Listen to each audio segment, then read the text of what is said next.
정하는 모습을 볼 수가 있습니다.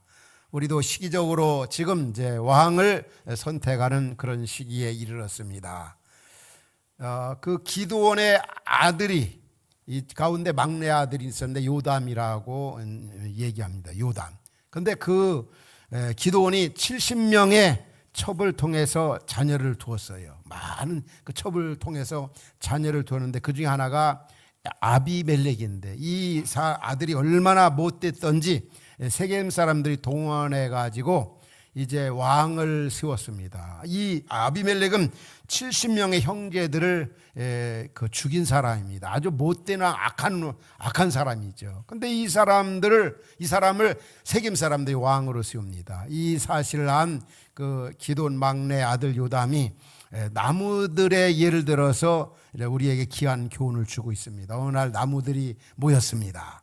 회의를 했습니다. 우리 가운데 누구를 왕으로 세울까? 제일 먼저 이제 이 나무들이 찾아간 그 나무가 바로 이제 그 감람나무입니다. 감람나무에게 우리 왕이 되어달라 얘기하니까 내가 왜 왕이 되겠느냐? 기름으로 하나님을 영화롭게 하며 살아야 되지 내가 왜 왕이 되겠느냐 거절합니다. 두 번째는 이제 무화과 나무를 찾아가서 왕이 되어달라고 그랬습니다. 근데 무화과 나무도 역시 거절합니다. 열매를 맺어 사람을 기쁘게 하고 또 하나님을 영화롭게 하는 것이 당연하지 왜 내가 왕이 되겠느냐. 세 번째는 이제 포도나무를 찾아가서 우리의 왕이 되어달라고 그랬습니다. 근데 포도나무도 역시 거절합니다. 나는 이제 포도나무 이 포도주로 사람을 기쁘게 하고 또 하나님을 영화롭게 하는 그것으로 만족하다. 이제 마지막에 이제 가시나무를 찾아갔습니다. 가시나무에게 우리의 왕이 되라 하니까 이 가시나무가 그럼 내가 왕이 되어야 나라도 살리고 세상도 살리고 만일 내가 왕이 되지 않으면 이 세상이 풀바다가 되고 완전히 망한다. 내가 왕이 되겠다. 진짜 왕이 되어야 할 사람이 왕이 되어야 되는데 가시나무 같은 사람이 왕이 되어가지고 이스라엘 역사에 바로 아주 비극을 초래하는 것을 볼 수가 있습니다. 오늘 본문에 보면은 왜 이스라엘 백성들이 왕을 요구한 것이 잘못이겠습니까? 이 왕, 정말 좋은 왕, 선한 왕, 하나님의 뜻을 아는 왕은 필요한데 하나님께서 사무엘 선지자를 통해서 왕 세우는 것을 거절하시고 싫어하셨습니다. 근데 문제는 8장 5절에 이렇게 얘기합니다. 우리도 다른 모든 나라와 같이 왕을 세워 우리를 다스리게 해달라. 우리들도 왕을 세워 다른 나라 주변 나라 사람들처럼 그 왕이 우리를 다스려 달라고 그렇게 간청하는 겁니다. 여기에 문제가 있습니다. 19절 20절 봐도 똑같은 말씀입니다. 뭡니까? 거기에 봐도 우리도 다른 나라들 같이 되어 우리의 왕이 우리를 다스리게 하옵소서. 여러분 지금 이스라엘 나라 백성이 어디에 와 있습니까? 지금 가나안 땅, 이방 땅에 와 있습니다. 하나님 왜 이스라엘 백성을 가나안 땅으로 인도하셨습니까? 그 우상 문화가 아주 범람하고 세속주의, 인본주의, 공리주의가 판을 치는 그 땅으로 하나님이 이스라엘 백성을 보내신 이유가 있습니다. 거기에 하나님 나라를 건설하고 하나님의 뜻을 펼치고 하나님 나라를 구현하고 그 사명을 위해 하나님께서 이 가나안 땅으로 보내셨는데 사명은 감당하지 아니하고 오히려 믿지 않는 그 세계 우상 문화가 범람한 그 땅 사람들처럼 그 땅의 지도자들처럼 그 땅에 믿지 않는 사람들처럼 그런 삶을 살게 해달라고 그런 삶을 살려고 바로 세속적인 왕을 요구하고 있는 겁니다. 이게 문제가 있는 겁니다. 성경 우리에게 뭐라고 말씀합니까? 너희는 세상의 소금이다. 너희는 세상의 빛이다. 그러면서 로마서 12장에 보면 너희는 이 시대를 본받지 말고 마음을 새롭게 함으로 변화를 받아 하나님의 선하시고 기뻐하시고 온전한 뜻이 무엇인지를 분별하도록 하라. 우리 예수 믿는 우리들은 지금 어떤 면에는 가나안 땅에 지금 살고 있습니다. 우리가 살고 있는 이 땅에 세상 가치 기준에 살아가는 그런 사람들을 따라 사는 것이 아니라 여기에 동화되는 것이 아니라 하나님 나라를 건설하고 하나님 뜻을 펼치고 하나님 나라 가치관을 가지고 살아야 할 우리들이 믿지 않는 사람들이 잘 나가고 잘 되는 걸 보면서 하나님 우리도 저 믿지 않는 사람 잘 나가는 것처럼 잘 나가게 하시고 부자가 되게 하시고 성공하게 하시고 이게 옛날 장로들, 옛날 이스라엘 백성들의 모습인 겁니다. 기가 막히는 거죠. 진짜 왕이 되지 말아야 할 사람이 왕이 되고 정치 지도자가 되지 말아야 할 사람이 정치 지도자가 되고, 목사가 되지 말아야 할 사람들이, 장로가 되지 말아야 할 사람들이 장로가 돼가지고 세상 속에서 하나님 나라가 오히려 건설되는데 장애가 되고 세상의 지탄을 받는 것이 오늘 우리 현실이 아닌가 한번 생각해 보는 겁니다. 진짜 왕이 되어야 할 사람이 되어야 되는데 자꾸 이방 나라처럼 말이에요, 세상 사람처럼 살게 해달라고 간청하는 당시 이스라엘 백성들의 모습. 결과적으로 하나님께서 사무엘 선지자를 통해서 왕은 되게 세워라, 그들 요구대로 그 왕을 씌웁니다. 사울 왕이 처음에는 괜찮았어요. 근데 갈수록 아주 교만에 빠집니다. 이제 아멜렉과의 싸움에 있어서 하나님께서 사무엘 선지자를 통해서 그렇게 사울에게 명합니다. 만약 아멜렉과의 싸움에서 전쟁에 승리할 때 하여튼 남녀노소로 또 짐승까지도 뭐든지 남기지 말고 완전히 진멸하라고 그랬습니다. 그런데 사울은 싸움에 승리하고 난 다음에 하나님 말씀대로 순종하지 않았어요. 자기 마음대로 좋은 그런 물건이나 그리고 짐승이나 그리고 사람 아가광 다 살려가지고 돌아왔습니다. 사무엘이 이제 사울에게 나오니까 사울이 그렇게 얘기합니다. 선지자님, 하나님 말씀도 제가 순종했습니다. 가서 전쟁에 승리하고 이렇게 돌아왔습니다. 그러면 지금 양의 울음소리가 뭐냐? 왜 사람이 여기 있느냐? 그러니까 하나님께 드리려고 자기가 하나씩 다 남겨가지고 왔다는 거예요. 문제는 먼저 자기를 위해서 기념비를 세우고 자기 이름을 내려고 아주 교만에 빠진 거죠. 그때 하나님께서는 사무엘 선지자를 통해서 사울을 혹독하게 책망하셨죠. 우리가 잘 아는 사무엘상 15장에 뭐라고 말씀합니까? 사무엘이 이르되 여호와께서 번제와 다른 제사를 그의 목소리를 청종하는 것이 좋아하신가? 좋아하겠느냐? 순종이 뭐라고요? 제사보다 낫고 듣는 것이 수양의 기름보다 낫다 하면서 이 불순종하는 것, 내 맘대로 신앙생활하는 건 우상숭배나 별 다를 바 없다. 이방신 섬기는 거나 별 다를 바가 없다고 혹독하게 책망을 했습니다. 믿음 생활에 있어서 이 순종이 얼마나 중요한가를 우리에게 보여주고 있는 겁니다. 그래서 하나님은 이 사울이 계속 거역하고 자기 마음대로 인간 왕국을 세우려고 하는 이런 모습에 대해서 사울에 대해서 후회하셨습니다. 그리고 사울을 이어서 이 다윗을 왕으로 세우시죠. 이 다윗은 이 골리앗과의 싸움에, 블레셋 나라 골리앗과의 싸움에서 대승리를 거두게 되어집니다. 전쟁에서 승리하고 돌아올 때 이스라엘 여인들이 사무엘상 18장 7절에 오면은 막 다윗을 축혀 세웁니다. 뭐라고 그러죠? 여인들이 뛰놀면서 노래하며 이르되 사울이 죽인 자는 천천히요 다윗은 만만이로다. 다윗을 자꾸 이제 축혀 세웠습니다. 다윗이 하나님이 함께하는 사람이다. 사무엘상 18장에 보면은 5절에 이 다윗이 가는 곳마다 아주 지혜롭게 일을 행했다고 그랬어요. 그러니까 18장 17절에 보면은 바로 이 하나님이 함께하는 다윗에 대해서 사울이 막 두려움을 가지게 되어집니다. 그래서 그때부터 이제 기회만 있으면 우리가 한 대로 사울이 다윗을 죽이려고 합니다. 다윗이 사위를 피해가지고 얼마나 많이 도망다녔어요. 지도에서 보는 것처럼 보면 그가 이제 라마에서 높당에서 아둘람에서 엔게디로 얼마나 그 수백 킬로 수십 가운데 이방 나라까지 이렇게 도망다니는 피신다니는 그런 세월을 많이 보냈습니다. 그렇지만 이 다윗은 끝까지 사울을 사랑합니다. 끝까지 사랑입니다. 이러한 그 다윗의 모습을 보면서 나중에 사울이 완전히 꿇어뜨리게 됩니다. 사무엘상 24장에 보면 이 사울이 다윗에게 뭐라고 표현합니까? 다윗이 사울에게 이같이 말하기를 마침에 사울이 내 아들 다윗아 이것이 네 목소리냐 하고 소리를 높여 울었습니다. 왜냐하면 다윗이 자기를 죽일 수 있는 기회 있는데도 옷자락만 베고 죽이질 않았거든요. 다윗에게 이르되 나는 너를 학대하되 너는 나를 선대하니 너는 나보다 의롭도다. 그러면서 내가 나 선대한 것은 오늘 나타났나니 여호와께서 나를 내 손에 넘기셨으나 내가 나를 죽이지 아니해 끝까지 사랑했다는 거죠. 이게 바로 다윗입니다. 사울은 자기가 왕국을 만들려고 계속 다윗을 무너뜨리려고 안간힘을 다했지만 하나님이 끝까지 다윗을 보호해 주었던 겁니다. 결과적으로 사울은 나중에 어떻게 됩니까? 마지막 사무엘상 끝장에 가보면은 완전히 이제 블레셋군에 의해서 가족들과 함께 전쟁터에서 비참한 치유를 맞이하게 되는 것을 볼 수가 있습니다. 그래서 이 사무엘상에 주는 메시지가 뭐냐? 바로 인간이 만든 왕국은 망하게 된다는 거죠. 그러나 하나님이 세운 왕국은 점점점 흥왕해져 간다는 것입니다. 우리가 잘 아는 시편 1편에 그런 말씀 나오죠.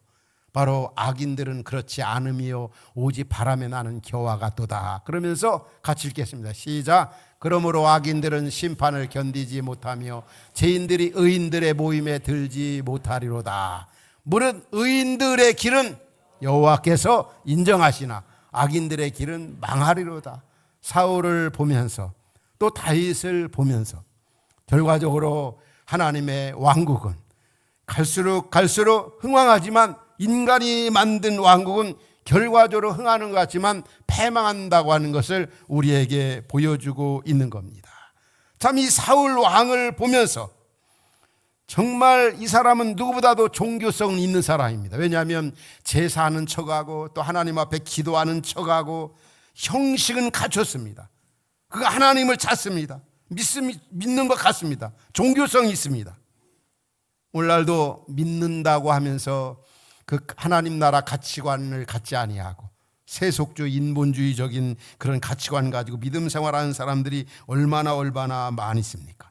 이 세속주의, 이성주의, 거기에 뿌리 박혀 있는 사람들. 옛날에 우리 선배들은 그런 기도를 많이 드렸습니다. 하나님, 우리나라 꼭 믿는 대통령이 되게 하옵소서. 믿는 장로가 되게 하옵소서. 믿는 국회의원, 그러나 우리는 많이 속았습니다. 믿는다고 하는 대통령, 믿는다고 하는 국회의원들, 믿는다고 하는 목사들, 믿는다고 하는 장로들, 정말 하나님 나라 가치관이 없는 이 사울과 같은 옛날 이스라엘 같은 그런 부류의 사람들이 얼마나 많이 있습니까? 종교 생활하기 때문에 그래. 경건의 모양만 있습니다. 형식만 있습니다. 내용과 실제가 없고 생명력이 없고 생각하는 거나 판단하는 거나 이런 거 보면 하나님 나라 가치관이 전혀 없다는 거죠. 이게 바로 사울 왕이 그랬고 옛날 이스라엘 백성들이 그랬습니다. 그 땅에 동화되지 말고 그 땅에 하나님 나라를 신고 하나님의 뜻을 펼쳐야 할 이스라엘 백성들, 또 이 사울 왕 전혀 그러지 않았다는 거지요. 그들의 삶과 인격에는 전혀 예수님의 모습이 없었다는 거죠. 특별히 그 윤리성이나 거룩성이나 요즘 그런 부류의 그 종교 지도자들이 얼마나 많이 있습니까? 그러나 윤리성, 거룩성, 진실성이 전혀 없는 거죠. 이게 다 가짜인 거죠. 이런 사람들 때문에, 이런 믿는다고 하는 사람들 때문에 얼마나 기독교가, 얼마나 세상이 교회를 욕하고 하나님을 저버리는지 모릅니다.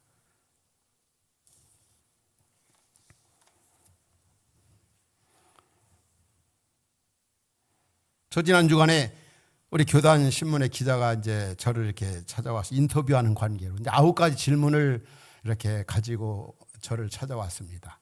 그래서 저한테 그래요. 목사님, 저는 이제 AI한테 이제 목사님 오기 전에 다 물어보고 왔습니다. 9가지 이렇게 저에 대해서 이렇게 딱 AI에게 물어보니까 이렇게 이렇게 답까지 해왔는데 오늘 이렇게 목사님과 인터뷰하는 거는 그 AI가 질문하고 대답한 것이 맞는지 안 맞는지 이렇게 확인하려고 왔다고. 그런데 다른 때와 다르게 그 기자님과 저와는 오랫동안 교제는 해왔지만 그분이 저의 질문하는 거라든지 한 내용을 보면은 너무 어느 때보다도 정말 아주 마음에 맞게 원고가 정리가 되고 질문도 그렇고 답도 아주 너무 정확했습니다.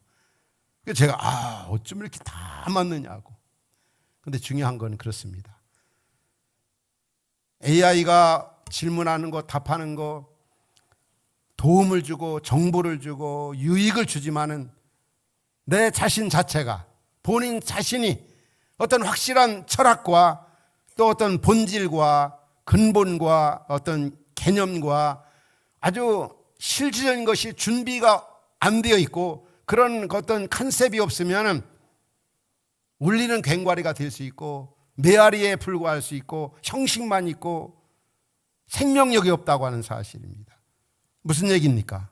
우리 믿음의 생활에 있어도 분명한 것은 하나님 나라 가치관을 확실하게 가지고 있어야지. 왕이 되든 우리 목회자가 되든 우리 기독교 지도자가 되든. 근데 문제는 사울 같은 경우는 그게 없는 거죠. 그냥 형식만 있고 내용이 없고 실제가 없고 생명이 없는 겁니다. 이번에 우리 아시아 시국 목회자 세미나에서도 참 많은 분들이 이렇게 강의에 이 세미나에 엄청난 도전을 받았다고 이제 간증하는 거, 나누는 걸 들었습니다. 정말 이번 이 세미나를 통해서 목사님 목회의 본질을 찾았습니다. 저는 목회의 방향성을 완전히 바꿨습니다. 정말 제자훈련 속으로 돌아가서 열심히 하겠습니다. 목회의 고민이 해결되었습니다. 정말 귀한 것을 얻었습니다. 그런데 여러분, 제 강의나 세미나로 그런 답이 나오는 게 아닙니다. 그런 깨달음이 도전 그들이 된 게 아닙니다.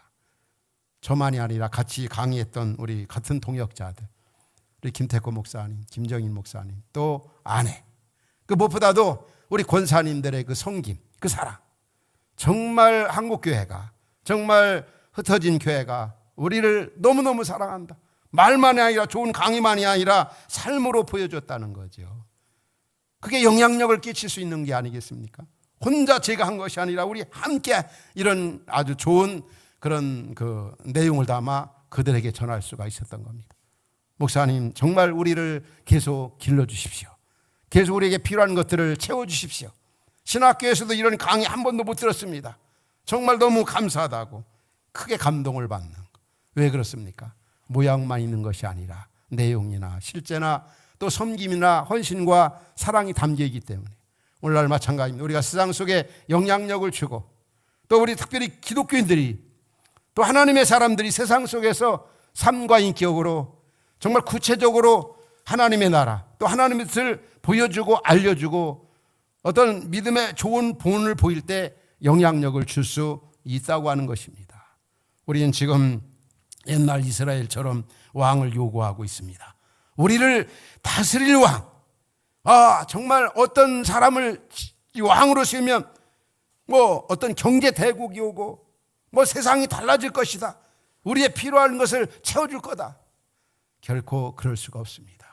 우리의 진정한 왕은 누굽니까? 바로 우리 하나님 아버지십니다.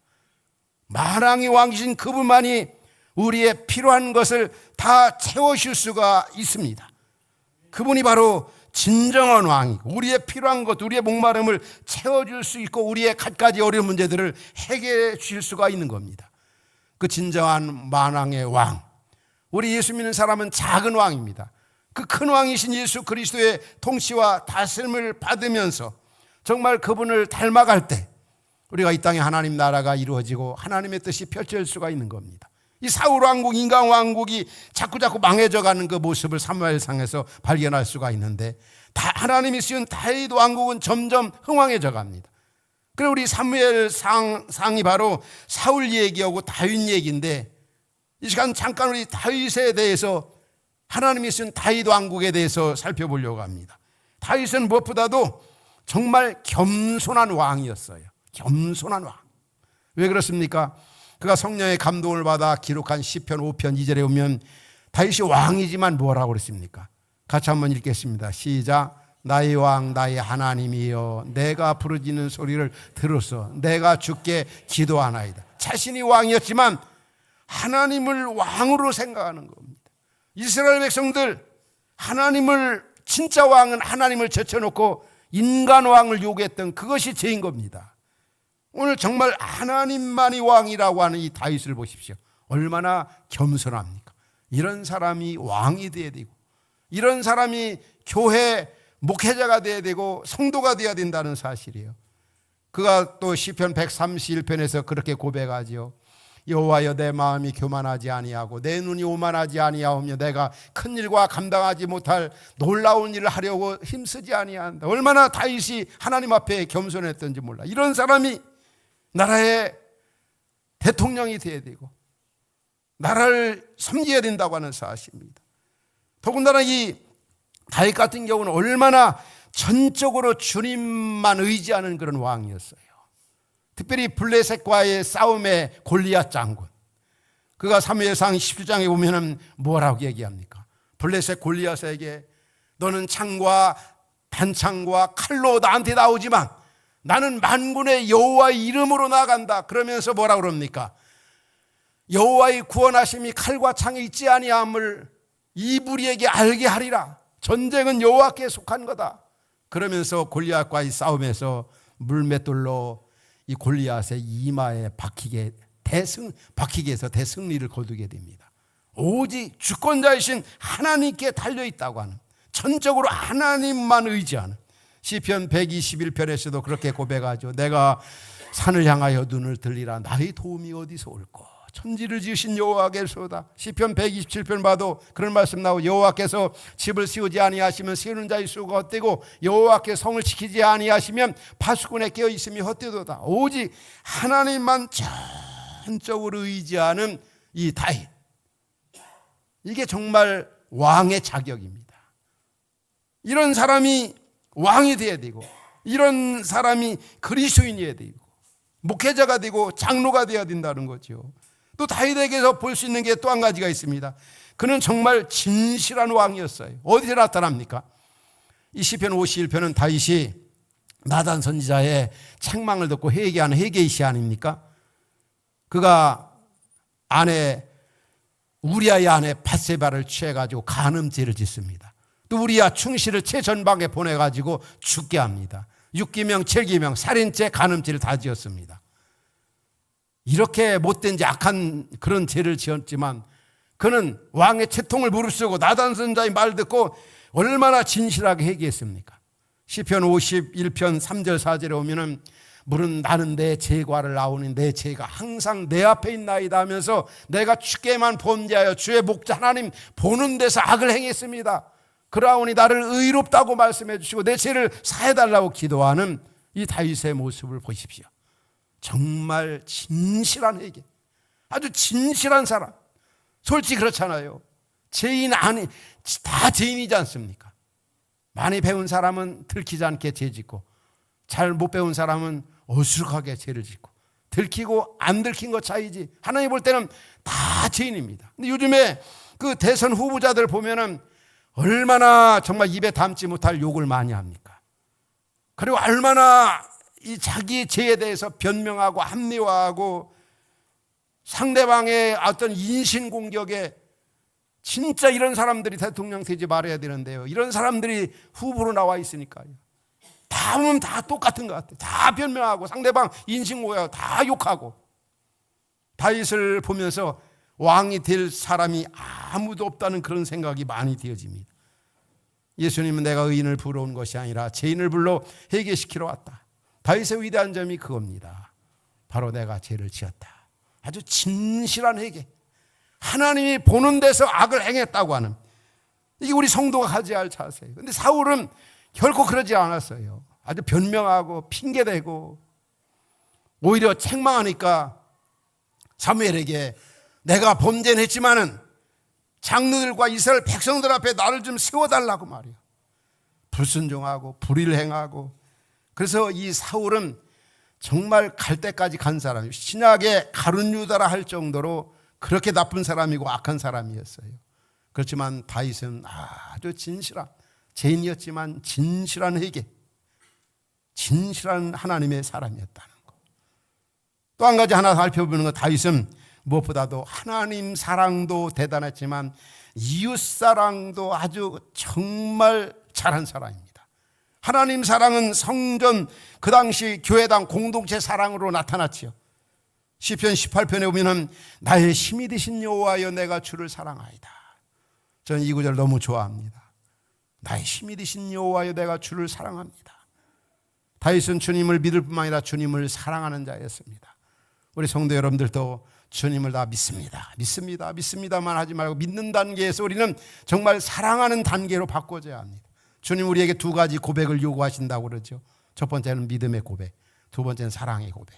그래서 우리 성도님들 다시 한번 다윗처럼 주님을 사랑한다고 그렇게 고백했으면 참 좋겠어요.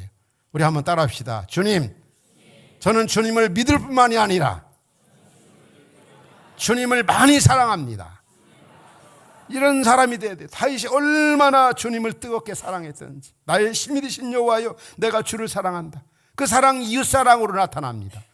그런 면이 다윗의 생애 속에 사무엘상에 나타납니다. 사무엘상 22장 2절에 오면은 다윗이 이제 사울에게 쫓겨가지고 아둘람 굴에 숨어 있습니다. 인간적으로 보면은 가장 어렵고 가장 곤고하고 많이 따랐던 사람들도 이 다윗이 그런 상황이 이르면 다 도망가고 다 멀리하는데 오히려 아둘람 굴에 어떤 사람이 몰려들었습니까? 그 당시에 환난 당한 사람, 빚진 사람, 또 원통한 사람, 막 이런 사람들이 다윗 이 아둘람 동굴에, 아마 아둘람 동굴이 굉장히 컸던 것으로 봐야죠. 400명이 모여들었으니까.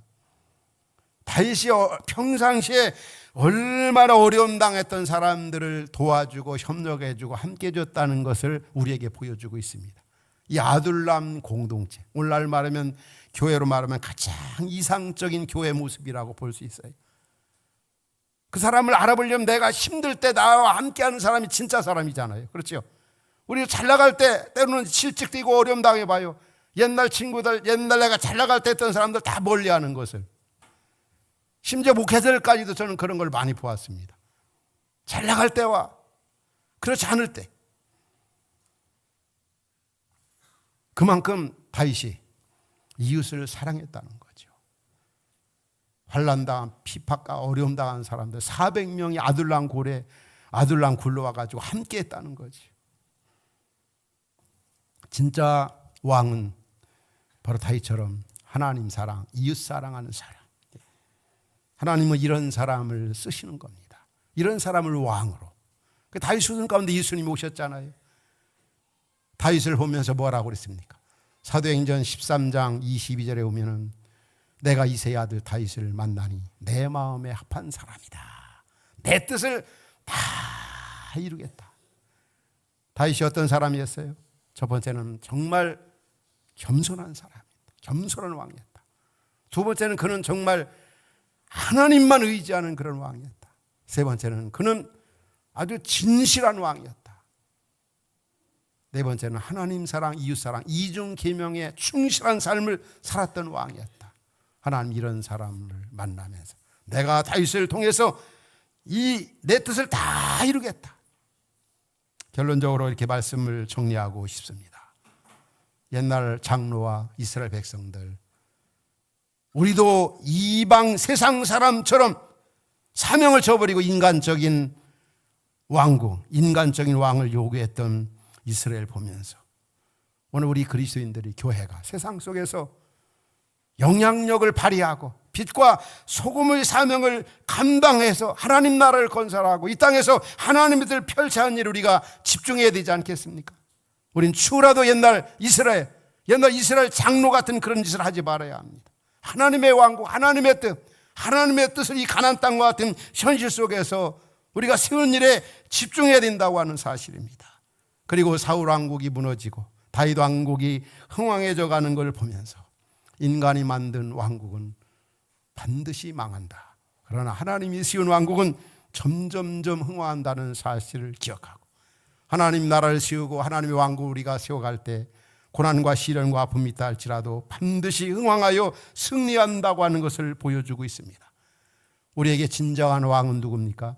우리 주 예수 그리스도가 우리의 진정한 만왕의 왕이십니다. 이 왕을 모시고 이분의 다스림과 통치함을 받으면서 하나님의 은혜를 힘입어서 다윗과 같이 정말 작은 왕으로서 이 시대 속에서 사명을 잘 감당하는 그런 은혜가 말씀 듣는 우리 성도 여러분 모두의 있기를 주의 이름으로 축원합니다. 우리 한번 따라합시다. 사람이 만든 왕국은 패망하지만 하나님이 세운 왕국은 반드시 승리한다.